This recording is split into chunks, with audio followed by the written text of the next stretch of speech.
I've been talking a lot about book reviews recently, especially about the books that get 5-star reviews. I've talked about the tyranny of the stars. Some people don't understand what I'm getting at, the message that I'm trying to get across. So let's forget about books for a minute and let's talk about something completely different. Let's talk about restaurants. Let's imagine that your partner, your wife, husband, living lover, says to you that as a special treat, they're going to take you out for a slap-up meal. And they're going to take you to a restaurant that's highly recommended, that's had some very good reviews recently. And it's been very difficult to book a table, but they've got you in. So there you are, all dressed up, sitting at the table, and it is very busy, and you're very impressed, and they give you the menu, and your partner says to you, so what do you fancy on the menu? And you say, I'm looking at the salmon. It's got dill in it, and it's served with new potatoes. And your partner says, no. What you want is the steak. And you think, I'm not sure I want the steak. It's just after Christmas. I was thinking of turning vegetarian. Why are you trying to feed me the steak? And your partner says, because this restaurant has had very good reviews. And especially the reviews are focused on the steak. You know, they do it the French way. They sizzle it in the pan with a little water first, turn it over, and then they fry it. It's very good, I've been told. And that's what you have. Your partner, when the menu comes round, says, yes, 2 steaks, please. And that's what you have for the evening. And you do enjoy it. That's very fair. But what's going on here? Because what seems to be the case, it's not that your partner is taking you out for a special treat and is managing to give you something that they think is really good and well worth the money and top quality and top notch. What they're actually saying is they've read some reviews and the reviewer said it was top notch and that's why you're there. And the reviewer said that the steak was the best meal and that's why you've had the steak. Maybe you didn't like it that much, it doesn't matter. That steak had a 5-star review and that's why you're eating it. Now, why would you do that? Why would you go to a place that you don't know simply because it's got a good review? Why would you eat some food that you don't recognise simply because it's got a good review? And doesn't this same thing apply to the world of books? And some people say, well, wait, Mike, wait, I don't understand you, Mike, because surely if a book gets some good reviews, especially if it gets 5-star reviews, that means it's a good book. And therefore, we ought to have no shame in saying, I'd like to read that book because it's probably very well written, it'll have good characters, good dialogue, it'll be intricately plotted, it'll be a great book to read. Where have you got that idea from? From the fact it's had comments and from the fact it's had 5 stars. Now, that's what I call the tyranny of the stars. Because somebody has given that book 5 stars, that means they liked it, but they're telling you that it's worth 5 stars and you'll like it. And there's a problem. And the problem is that 5 stars aren't always what they seem. The problem with most 5-star reviews is that they're commissioned. And you might not believe that. You might believe that surely what happens is people go to their online bookshop, an example might be Amazon, although there are other online bookshops available, and they see a book that they're interested in, and they order it, and they read it, and then they come back and write a glowing review because they really loved it. And all these random people from all over the planet love the book, and that's why it's got a lot of 5-star reviews. But that doesn't usually happen, and I'll explain. What we're looking at the moment is it's just after Christmas, and publishing firms, traditional publishers, big names, names that you and I know and have been in the business for years, will be thinking about next Christmas and the books that they're going to try and sell then. And they'll work on those over the summer and they'll prepare them for publication. And then about August time, they'll be writing out to their mailing list and announcing that this is one of the books on offer. And in about October time, they'll be offering to send out preview copies of this book. Preview or review copies. So they will send to their mailing list, to people who are interested in the sort of books that they publish, they will send them a copy of the new book, and they will hope that those people will write a review, a glowing review. And they're pretty sure that's quite an easy gamble, because the people on that list have been selected over a number of years. And if that person last year put in a review that would say 3 stars, and it said, well, on the one hand, it's quite good, this book, and on the other hand, I've got my reservations, that person won't be on the list for long. Or if somebody took the book and said, yes, they would write a review, but doesn't get round to it, they won't be invited next year. Now, that's the way things have always been done. We've had publishing in Europe and America for approximately 300 years.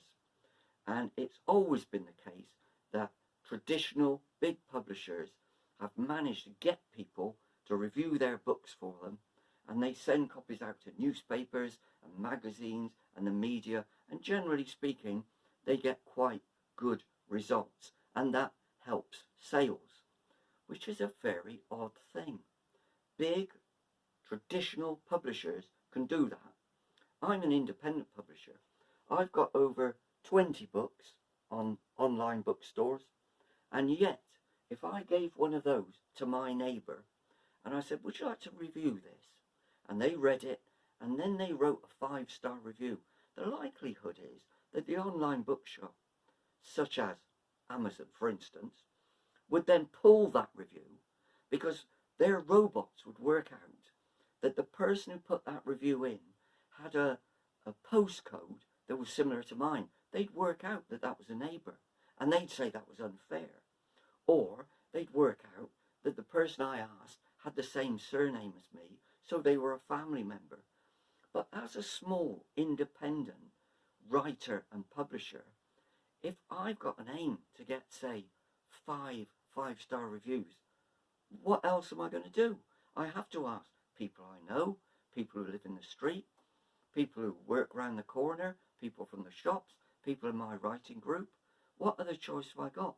Only big, large-scale traditional publishers have the mailing list to be able to send out books and get 50 5-star reviews back.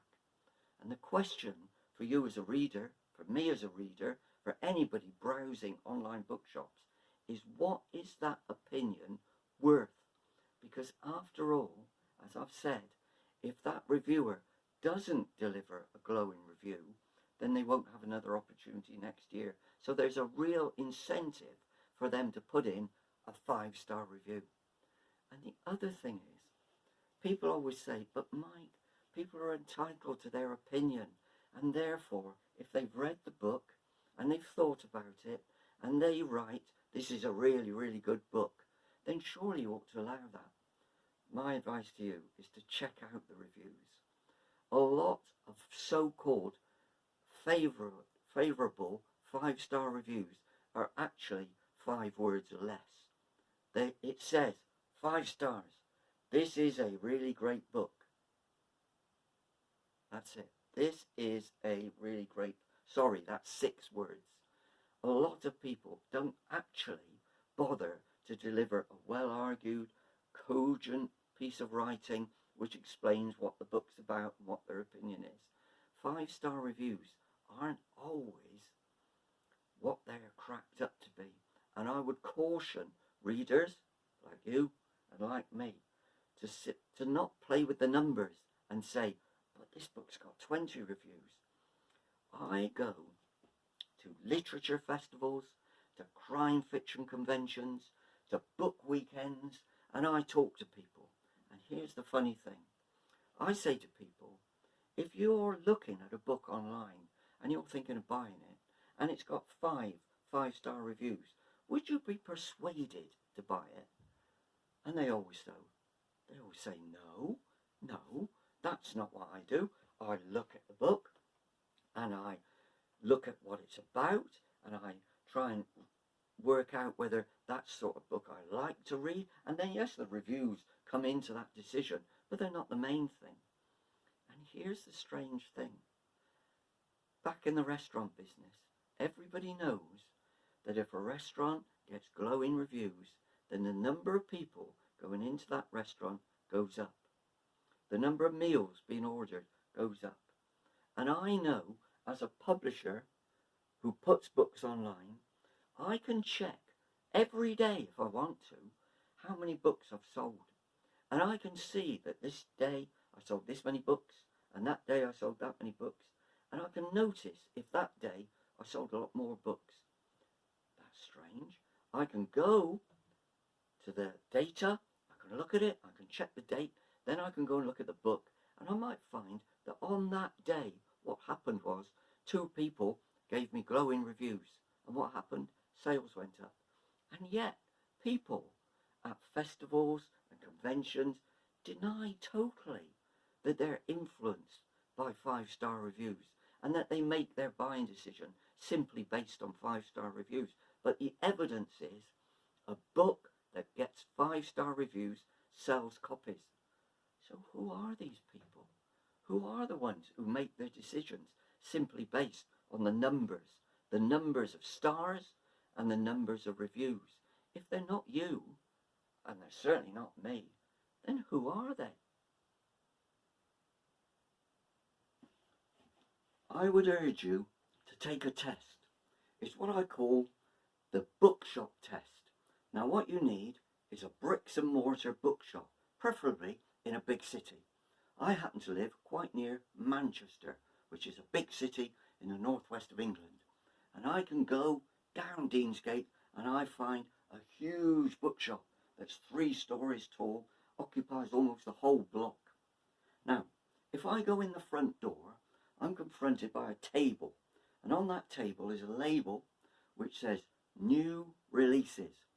Usually those words are associated with music, but in that case it's to do with the books.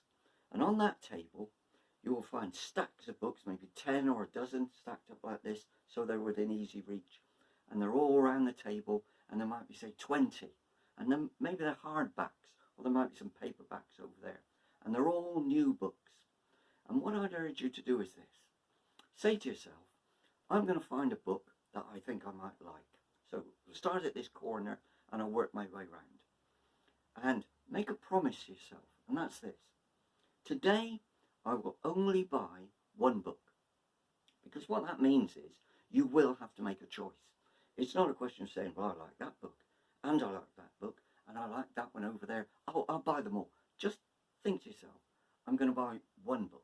Or you'll pick up the book, and you'll turn it over, and you'll look at the back, and you'll look at the front, and you'll open it up, and there may be something about the author, and there may be something about previous books that they've written.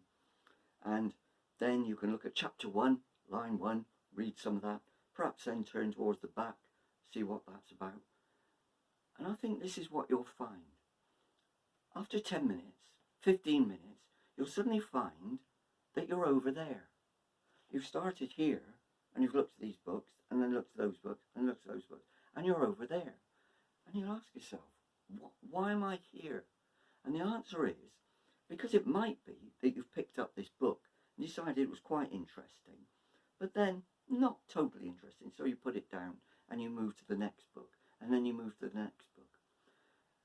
But the decision that you're making, since you've said to yourself, I'm only going to buy 1 book, is surely what you're going to need is the best book for you.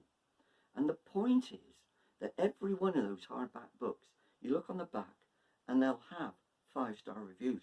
Every single book will have 5-star reviews. Every book might have an introduction by somebody who's famous already, perhaps a famous author or somebody from television or the media. Every one of them will have that. Some of them will have pages at the front, pages and pages of reviews by journals, by magazines, and every one of them will say on the front, bestseller, and it will say New York Times bestseller list. They all say that, don't they? I mean, they can't all be in the bestseller list, because that would be 100 books. But anyway, that's what they say. So what it means is you can't make a decision when you're faced by real books based on how many stars that one's got, because it's got loads of stars. How many stars that one's got? It's got loads of stars. So they're all equal. And what you have to do then is make a decision based on the kind of book you like to read, the kind of author you like to read, the certain authors that you may have heard of, the things that you may have seen advertised on television. But you can't make that same decision that you would make online, where you're confronted by one book and you look at the reviews and you look at all the stars and you make up your mind. You don't just scroll on to the next book and the next book, next book, because then you might have missed that first book and you can't go back and back. But when you're in a bookshop, you can work your way around that table as many times as you like. And the decision you make will be actually to do with your taste, not what the reviewers are telling you, not what they're saying is the best book in the pile. You can't do that because they've all got good reviews. And that's the bookshop test. Because when it comes to online bookstores, when it comes to online books, I'll say it again, the books with the most stars get the most sales. And it's not about whether you like that book. It's about whether those previous reviewers like the book, whether they've given it the stars. Because not only does that mean that you'll be swayed, but the robots that work for the online bookshop will notice how many stars and how many reviews this book's got, and will push that to the top of the pile. And on your page, on your computer or your laptop or your reading device, you will see recommended for you. Where does that come from? Because the robots know the type of books you like to read, but they're pushing those forward, not because they match exactly the things you've bought in the past, but also because they've got the stars. And the whole reviewing industry is based on this illusion that because a book has got a lot of stars, then it must be a good book. It must have good characters. It must have good dialogue. It must have a riveting plot. It must have a hero that's totally admirable. No. People buy those books not because those books appeal to them, but because those books have appealed to other people who've given them the stars. Because somebody is buying books that have 5-star reviews. And if it isn't you, then who is it? If it isn't me, then who is it? Who are these people that buy a book solely based on 5-star reviews? Because somebody out there is doing exactly